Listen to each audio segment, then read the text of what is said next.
تاریخ کا سب سے امپورٹنٹ دن. یہ دن اتنا امپورٹنٹ تھا کہ اس دن کے کچھ سالوں بعد مسلمانوں کی حکومت 3 کانٹیننٹس پر ہو گئی. اور حضرت عمر اس وقت کے سب سے اسٹرانگسٹ بادشاہ، جنہوں نے اتنے سارے مسلمانوں کو آرگنائز کرنے کے لیے ایک اسلامک کیلنڈر بنایا. لیکن ایک مسئلہ آیا کہ اس کیلنڈر کا سب سے پہلا دن کون سا رکھا جائے، اور انہوں نے اس دن کو چنا جس دن کے بعد حضرت عمر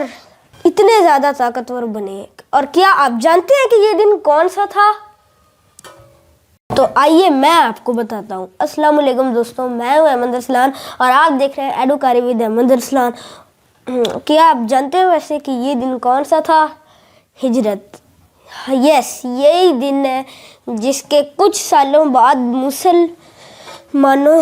کی حکومت 3 کانٹیننٹس پر ہوئی. اور اس دن سے پہلے مسلمانوں پر اتنا ظلم کیا جا رہا تھا جس طرح آج یہودی فلسطینیوں پر کر رہے ہیں. تو جب ہجرت سے پہلے مکہ والے مسلمانوں پر سخت ظلم کر رہے تھے، تب مدینہ کے 2 قبیلے اوس اور خزرج کے بہت سارے لوگ مسلمان ہو چکے تھے. تو ان میں سے کچھ لوگوں نے مکہ آ کر آپ صلی اللہ علیہ وسلم کو آفر دی کہ وہ مکہ چھوڑ کے مدینہ آئیں، کیونکہ مکہ والے اس وقت مسلمانوں کو اتنا مار رہے ہیں، اتنا ان پر ظلم کر رہے ہیں کہ آج کل ہم تو سوچ بھی نہیں سکتے. آپ صلی اللہ علیہ وسلم نے اس آفر کو قبول فرمایا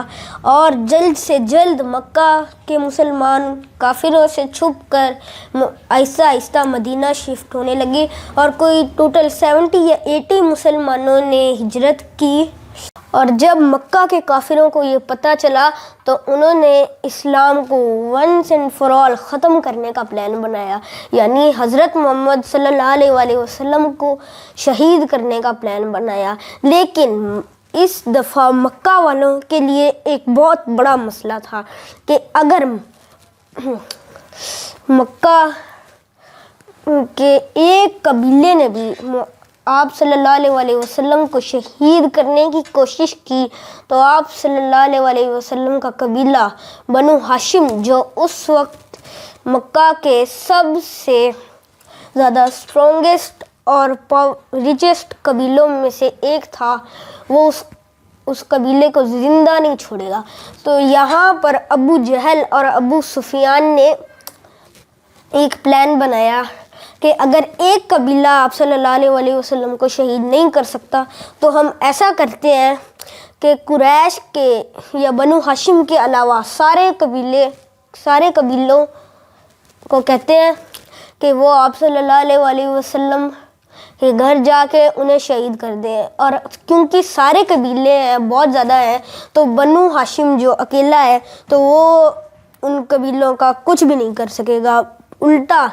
بنو ہاشم ان قبیلوں کو ختم کرنے کے بجائے خود ہی ختم ہو جائے گا. لیکن ان کو اس چیز کا خیال رکھنا تھا، اور وہ رکھ بھی رہے تھے کہ آپ صلی اللہ علیہ وسلم کے مدینہ جانے سے پہلے آپ صلی اللہ علیہ وسلم کو شہید کرنا ہے. تو مکہ والوں نے ہر ایک قبیلے کے ایک جوان کو چوز کیا، اور یہ 11 لوگ آدھی رات کو آپ صلی اللہ علیہ وسلم کے گھر چلے گئے. اور جیسے ہی انہوں نے دروازہ کھولا اور آپ صلی اللہ علیہ وسلم کے کمرے میں آ کے چادر ہٹائی تو وہ لوگ حیران ہو گئے کہ آپ صلی اللہ علیہ وسلم کی جگہ علی سو رہے ہیں اور آپ صلی اللہ علیہ وسلم تو ہے ہی نہیں. بیسیکلی اللہ کے حکم سے آپ صلی اللہ علیہ وسلم نے ابو بکر صدیق رضی اللہ تعالیٰ عنہ کے ساتھ پہلے سے ہی پلاننگ کی ہوئی تھی، اور آپ صلی اللہ علیہ وسلم مکہ والوں کے حملے سے پہلے ہی مکہ چھوڑ کر چلے گئے تھے. لیکن کچھ لوگوں کو پتہ ہوگا کہ مدینہ مکہ کے نارتھ میں ہے، تو آپ صلی اللہ علیہ وسلم کو نارتھ پہ جانا چاہیے تھا. لیکن آپ صلی اللہ علیہ وسلم اس سے ایک دم اپوزٹ ساؤتھ یعنی یمن کی طرف روانہ ہوئے، اور مکہ سے 5 کلومیٹر دور ایک پہاڑ کے اوپر غار میں پناہ لی. جب مکہ والوں کو پتہ چلا کہ آپ صلی اللہ علیہ وسلم کی جگہ علی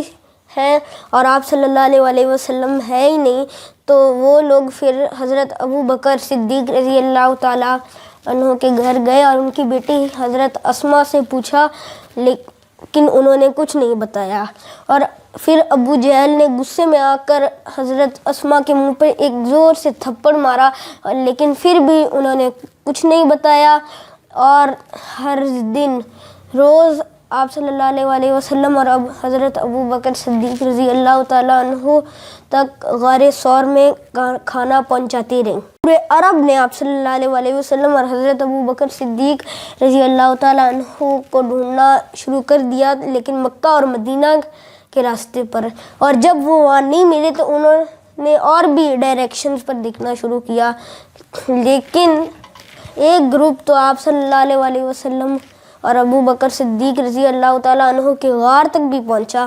لیکن اتنا قریب آ کر بھی اللہ کے حکم سے وہ ان کو نہیں دیکھ پائے اور واپس چلے گئے۔ ابو بکر نے یہاں پر ایک شخص سے پہلے ہی بات کی ہوئی تھی جس کا نام عبداللہ بن اریقہ تھا، جو اس وقت خود مسلمان بھی نہیں ہوئے تھے، لیکن ان کے پاس ایک خاص اسکل تھی کہ انہیں عرب کے بہت سیکرٹ راستوں کا پتہ تھا جہاں باقی عرب بالکل بھی نہیں جاتے تھے، تو اس وجہ سے انہوں نے مسلمان ہونے کی نہیں بلکہ میرٹ کی بیس پر چوز کیا تھا۔ اس شخص کو اپنے 2 بیسٹ اونٹ بھی دیے تھے کہ کل ہم سے اس غار میں آ کر ملنا، اور جیسے ہی عبداللہ بن اریقہ آئے تو وہ پھر سے ابو بکر اور حضرت محمد صلی اللہ علیہ وسلم کو اگین ساؤتھ یعنی یمن کی طرف لے کر گئے، اور آخر کار وہ ایک جگہ آ کے رکے،